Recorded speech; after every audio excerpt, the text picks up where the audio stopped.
Hello, ladies and gentlemen, to yet another episode of How Did the Serbs Get Here? However, this is a GM's reconstruction due to the sad fact that we did not record the first session of this. Now, what is this GM's reconstruction, you may ask yourself? Well, this GM's reconstruction is me basically telling you what happened during the session after the fact, and with nobody else here besides me. Well, I guess let's get into the meat of things. As you may know, How the Serbs Get Here was played on Iron and Blood. It was played with Iron and Blood on Call Me Ezekiel's Discord server. This was pretty much the same thing, but yeah. So let's get started with the reconstruction proper. So, at the beginning, the party was summoned by a Serbian general. Right now, we're in the real world. This campaign was set in the first Serbian uprising near the end of it, and they are called by their general.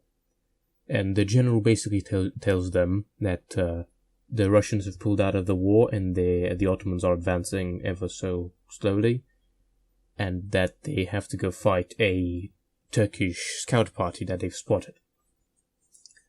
Now, after looking around the camp, talking with some other people and the lieutenant, they get up and, leave for the encounter. Now, the encounter takes place in a valley between two hills and with like a small trickle of a river going through it. Now, here they are with other Turks as well, other Serbians, with them, the lieutenant, and, about 5 other ones. And the party goes along this valley, and eventually they encounter the Turks. And after they encounter the Turks, they, open fire on them, and they pretty much decimate them as it stands. They just completely perish at the hands of the players who have guns. And the Turks also had guns, but, they took pot shots at them, basically. Now, then the party, after, decimating them, goes to loot their corpses and look for more. As they walk down the valley, following the river, they pass through a fog, and that fog slowly leads them to a more northern, more wintry-looking place. A player discovered that it looks like Iceland and Nordic countries through a perception check. Now, as they go forwards, they find themselves in Skyrim proper. Now, they don't know this yet. However, they find themselves in Skyrim proper, and they continue onwards, not knowing what's going on. But eventually, a dragon appears from behind a mountain and flies towards them. One of the players takes a pot shot at him. William takes a pot shot at the dragon, and sadly, it cannot do anything against the dragon scale armor.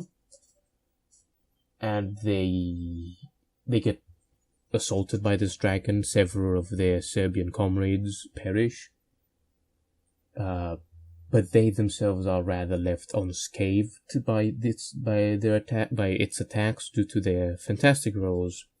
And eventually, the character Muriel, led by Cath, does a heroic move by strapping explosives to a crossbow bolt and shooting it into the dragon's mouth before it can do another attack. Now, the dragon is, of course, startled by the fact the bolt just went down its throat and, goes up and wants to leave because, well, they damaged it. And in the sky, its neck blows up. It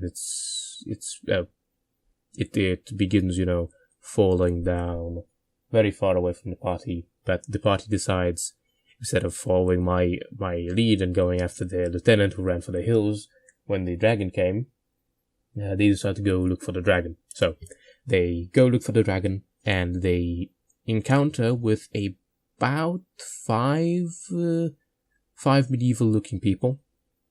Now, these medieval-looking people are, of course, Skyrim guards, and there's a particularly more beefy guy among these 5 people. Now, they find common ground, middle ground, and the beefy guard tells them they're going to have to come with him to the local hold, Falkreath. Now, they take the dragon corpse with them, as all people normally do, and they get escorted into the Jarl's, building. Now, the Jarl isn't all too happy that, strangers are in his courtroom, so he tells them, you're either going to go do this for me, or you're going to get executed. And what this thing that they are meant to do is go into a local burrow, and find a certain artifact. Now, the party, of course, agrees to this because they are promised wealth, and so they set off for the burrow. And as they go for the burrow, they are escorted by the beefy guard and another one. One of the other guys stays outside while the beefy guy goes down with them into the burrow. Now, at the entrance of the burrow, as they go inside, there is a cave-in, and the beefy guard is killed for plot reasons. But they go forwards anyways, and eventually enter into a cave through the burrow, because, it's broken and it's decrepit. And they find the corpse of an Ottoman next by a fire, and they continue onwards. Now, by this point, Gid sadly had to go, and so I continue with the others, which was a full party, a full complement, which we didn't really get much of that during the rest of the campaign. But they continue exploring, and they encounter Draugrs. Now, they fight Draugrs, and they don't really find anything challenging about it, but it is the first fight, and it was rather a big fight. The Draugrs could take, two. They had 2 lives basically. They died, and then they came back because the Draugrs, they're undead. But after that, after the battle concluded, they search the room and they find a little something called the Helmet of Nornin Vathelstor. Now, what is this helmet? The helmet is basically, I called it in my notes a time stopper item.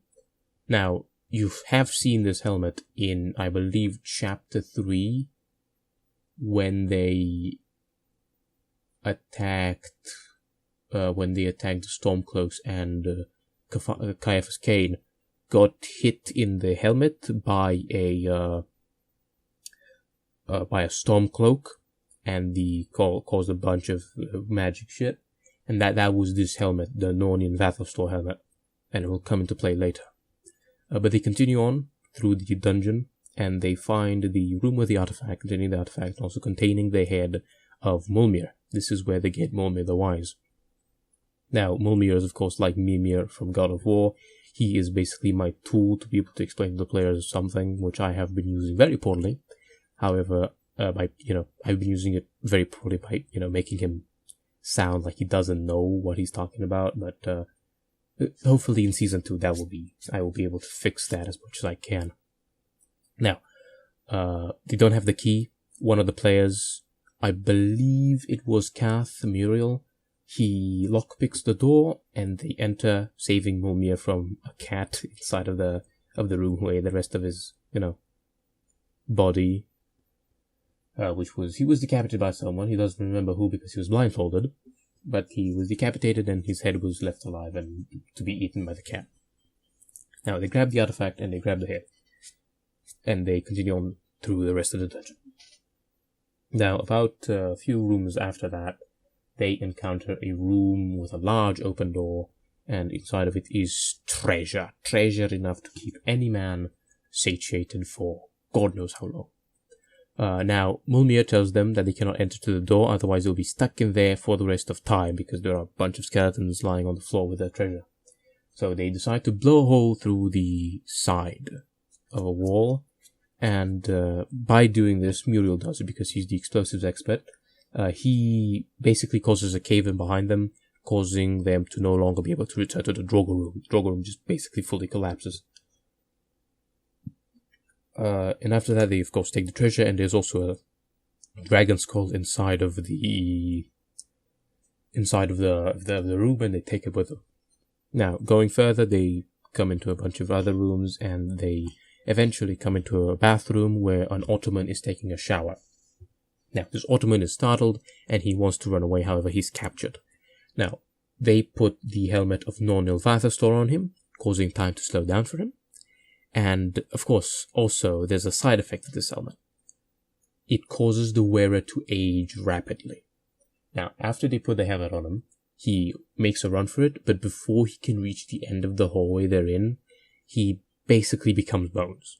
So the players, what I told them they saw was the Ottoman disappeared, and then at the end of the hallway, close to the end of the hallway, there was a pile of bones with the helmet on it, with the helmet on the skull. Bleached bones, nothing remaining. They thought, oh, that's cool. They explored a few more rooms and found, through those rooms, the flaming axe of Ivarfar Tricutter, the iron chestplate of Vasfar the Unlucky, which you saw during the chapter in which they defended Helgen. I believe it was the second one, if I'm not mistaken, where Ally Yery used it to basically get a full suit of armor on. That's what this special item does, is it gives the wearer a full suit of armor, but at the end, it pops off and he receives all the damage that he would have gotten normally. And there's also the Frosted Greatsword of Mulmir, and of course, said previously, the helmet of Nornil Vathastor. They also received the shoes of Nornil Vathastor, which I didn't go into too much depth with them, and neither have they used it yet. But that's it for the burrow, basically. They just leave with the dragon skull, and they go back to the keep. Now, back at the keep, they go into the Jarl's hold, because the guard at the top takes them and escorts them out. Because it was, as in Skyrim, a secret exit out of the burrow, and so they go back to the keep. And they stand before the Jarl and lie to him that they did not find the artifact, because what the artifact was a stone of forever living. It was given to the character Ciaphas Cain to use with the helmet of Narnia, so that he would not age. It's a helmet of never aging. It's a crystal of never aging. The wearer can still die, but he can never age. And while it's touching his skin. And after that, the Jarl is very skeptical about this, which you saw in chapter 4, why he was the result of that skepticism, and he ended up lying to the Jarl of Whiterun as to who burnt down his keep. Now, they after they lie to the Jarl, they go outside to see that the blacksmith they contracted to create dragon scale armor for them, using the corpse of the dragon that they got, he was successful, and that's how they have the dragon scale armor, the overpowered dragon scale armor. So they basically became gods on Earth, and after all that, the party went to sleep properly, and that's where the first chapter, named Baptism of Fire, ended. Now, the fact I couldn't record it, and not that I couldn't record, I could have recorded it. I didn't think about uploading this stuff to YouTube, so that's why it's missing now, and this is the GM's reconstruction of it. Now, after this one, after the Sows one, of course, Heroes of New Prussia started. Now, however, instead of going into Heroes of Prussia directly, there's a second campaign that'll be coming, about 5 videos of it, 6 videos maybe, of a certain campaign named Separatimus Startes. Now, you're going to be seeing the first video of that, Session 2. I know, we're always starting with Session 2, because the first video I found out today, as I'm recording this, that it got corrupted, and I cannot, be bothered with that. I might actually on Friday release the first episode of Separatimus Startes, GM's reconstruction like this one, but more, LARPy, since that's the whole, series will be more LARPy than this one. So yeah, stay tuned for that, and after that one's over, we will be diving into Heroes of New Prussia, which will be about 10 to 12 to 13 videos total before we move on to another campaign, which I'm planning to start in December. But of course, you're going to be seeing it by March or something. So yeah, hopefully you enjoyed this GM's reconstruction. I will be seeing all of you next Friday with Separatum Astartes. Bye-bye.